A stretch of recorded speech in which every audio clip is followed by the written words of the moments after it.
Forget everything you have ever been taught about romance, morality, and the sacred, unbreakable rules of modern marriage today.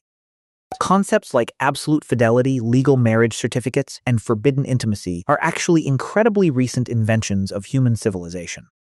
To understand the true, unfiltered sexual nature of human beings, we must travel back in time tens of thousands of years mentally. We must return to an era when our ancestors were nomadic hunter-gatherers, living wild and entirely synced with the brutal rhythm of nature. How did those ancient humans actually experience sexuality before society built massive walls of shame and religious restriction around it completely? When viewed through the ruthless, brilliant lens of evolutionary biology and anthropology, the prehistoric picture of sex is absolutely mind-blowing. First, we must answer the most common question people ask. Did ancient human beings actually have a concept of marriage or husband and wife? The answer is yes, but it looked absolutely nothing like the lifelong, till death do us part romantic fairy tale we constantly glorify today. Humans are a species biologically wired for pair bonding, a deep emotional connection that is actually quite rare among most other primates. This intense bond was forged by a brutally unforgiving evolutionary pressure, the extreme, terrifying vulnerability of human infants historically. Because our massive brains force us to be born prematurely, a prehistoric mother could not hunt, gather, and protect a helpless baby simultaneously. She desperately needed a male to stay, provide food, and fiercely defend them during the most fragile, dangerous years of the infant's early life. Romantic love was essentially a beautiful chemical trick invented by nature to keep the man and woman together long enough to ensure survival. But staying together in the ancient, dangerous world usually only lasted about 4 years, just enough time for a child to walk independently. Once that initial evolutionary mission was accomplished, the bonding hormones faded naturally, and the relationship often dissolved quietly, without social drama. Anthropologists call this serial monogamy, meaning our ancestors were faithful to one person at a time, but had multiple partners throughout their lives. The modern concept of lifelong exclusive marriage only appeared when humanity made the fateful decision to invent agriculture historically. Once men started owning permanent plots of land and herds of cattle, they desperately needed a way to ensure their wealth passed to their biological children. Modern marriage was born primarily as a cold economic contract and a strict mechanism for reproductive control, not out of primal human instinct. So before those strict property laws existed, did these early humans engage in promiscuous behavior or even group sex openly?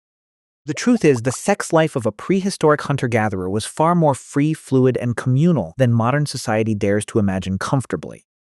You only need to look at the anatomy of the modern human body to read the unmistakable biological evidence of our wild sexual past. Human male testicles are significantly larger than those of gorillas, who operate under a strict, violently defended one-male harem system.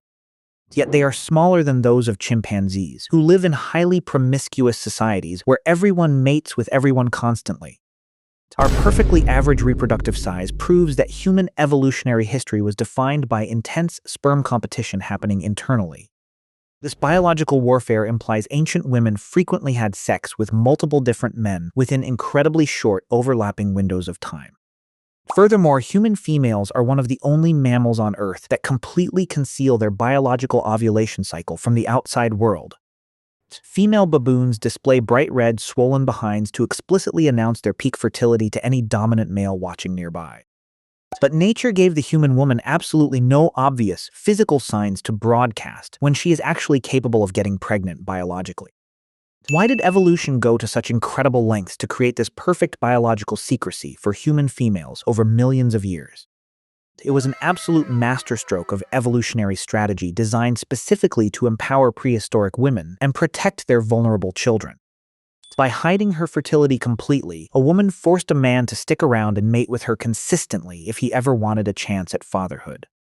But more importantly, it allowed her to sleep with multiple men in the tribe, without any of them knowing for sure who the real father was.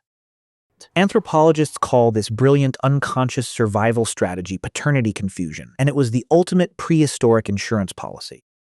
If every hunter in the tribe thought he might secretly be the father of the child, none of them would dare harm the infant violently. Instead of facing male aggression and infanticide, the woman successfully recruited a whole team of violent men to fiercely protect her baby together. Even today, isolated indigenous tribes deep inside the Amazon rainforest still fiercely maintain a cultural belief called partible paternity. They believe a baby is slowly formed in the womb by the accumulated semen of multiple different men over the course of a 9-month pregnancy. A pregnant woman in these tribes will actively seek out the best hunter, the kindest storyteller, and the strongest warrior in her entire village. Her child is then born with multiple fathers, all of whom willingly share the heavy burden of providing food and protection in a deadly jungle. Prehistoric sex was therefore never just about mechanical reproduction or isolated personal pleasure hidden away in the dark privately. It functioned as an incredibly powerful social glue, keeping the entire fragile community bound tightly together emotionally and physically. Look closely at the bonobo chimpanzees, our closest genetic cousins who share over 98% of our DNA biologically today. Bonobos use sexual contact to greet each other, to instantly diffuse violent conflicts, to share food, and to maintain absolute social harmony. Our hunter-gatherer ancestors lived in small, fiercely interdependent, nomadic bands of roughly 30 to 50 people, totally relying on one another. Sharing partners or engaging in open sexual play helped eliminate the toxic, violent jealousy that could easily tear a small tribe apart forever. What modern puritanical society might label as an immoral orgy today was likely just a sacred communal bonding ritual around a roaring prehistoric fire.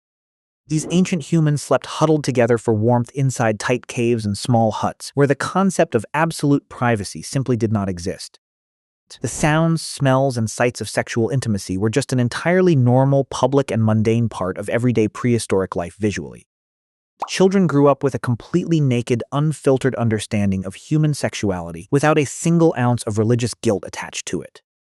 But the prehistoric sexual experience was not just limited to reproductive acts or communal sharing among tribe members socially either.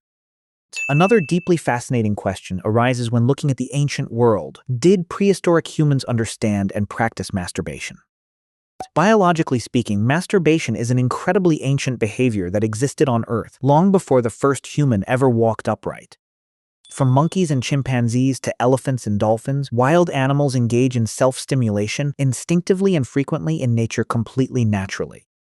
For ancient humans, this was not a psychological disorder, a moral failing, or a disgusting sin worthy of eternal damnation as later societies claimed. It was a perfectly natural physiological mechanism, offering massive evolutionary benefits for survival in an incredibly harsh, unforgiving environment. For young prehistoric men who lacked the social status to secure a mate, masturbation provided a crucial, safe outlet for raging testosterone. It reduced random, pointless aggression, stopped lethal fights over females, and maintained the delicate peace within the vital hunting group.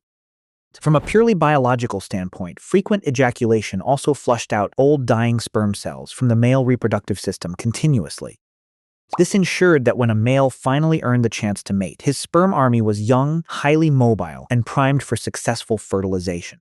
For prehistoric women, self-stimulation provided equally profound physiological benefits in a world filled with constant physical pain and extreme stress. The climax releases massive floods of endorphins and oxytocin directly into the brain, acting as incredibly powerful natural painkillers physiologically. In a savage world completely devoid of medicine, hospitals, or therapy, this was a free, instantaneous, and highly effective biological escape.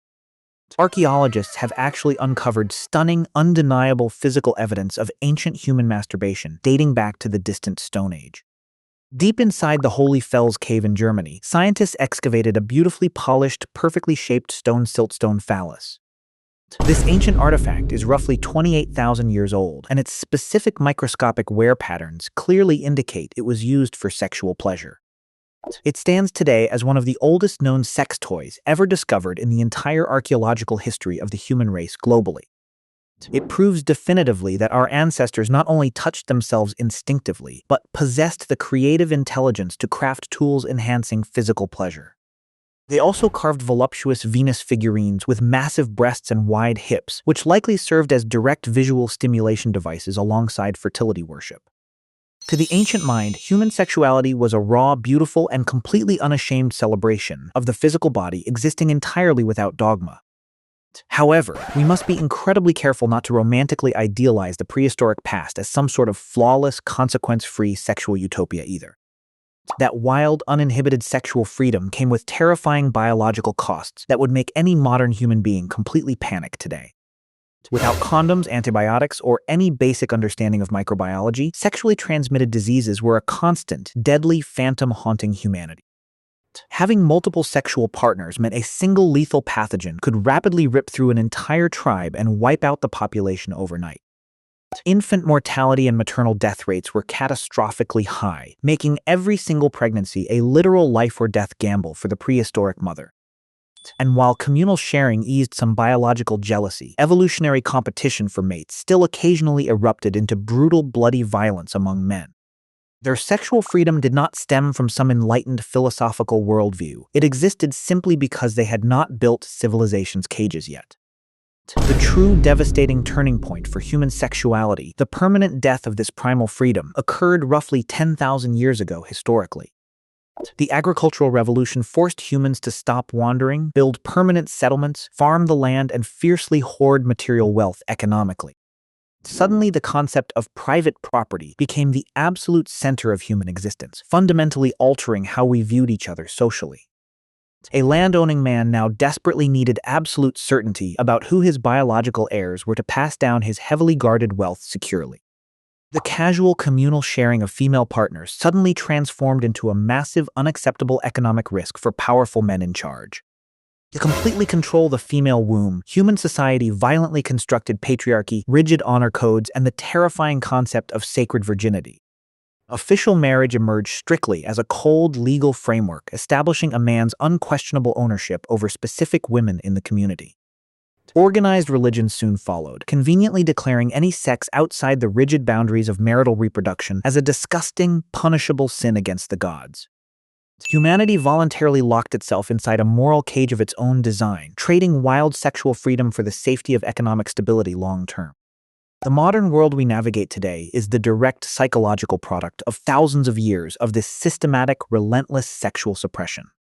We live in a society absolutely saturated with sexual imagery, yet simultaneously suffocated by epidemic levels of shame, anxiety, and psychological guilt. We constantly torture ourselves trying to achieve the perfect lifelong monogamous marriage, even as global divorce rates prove it fights our biology constantly. We quietly judge those who seek multiple partners or enjoy self-pleasure, even though our primal brains still deeply crave exactly those ancient behaviors. The extreme sexual tension of the modern human arises precisely because we are ancient hunter-gatherers trapped inside the rigid rules of an industrialized civilization. We carry the wild communal hormones of a nomadic tribe, but are forced to live as isolated, exclusive individuals inside tiny concrete apartments. But understanding this vast evolutionary history, it does not mean we should abandon civilization and return to the chaotic, dangerous woods completely naked. It simply provides us with a deeply forgiving, scientifically honest lens to finally understand the complex, confusing desires echoing inside us right now. Knowing our ancestors used sex to connect, share, and survive rather than judge and control allows us to let go of unnecessary shame entirely. We realize that outgrowing a romantic relationship after a few years is not a moral failure, but perhaps just the natural conclusion of an evolutionary chemical cycle. Desiring novelty or enjoying your own physical body does not make you fundamentally broken. It simply confirms you are a perfectly healthy, evolved primate. Sex was never a dirty, horrific secret meant to be hidden in the dark. It was the ferocious, beautiful engine driving the entire survival of our species. Those ancient humans were not primitive in love. They likely connected with a raw, brave honesty modern society has largely forgotten how to achieve. Beneath all your civilized clothes, strict legal codes, and heavy modern morality, an ancient human is still standing there silently.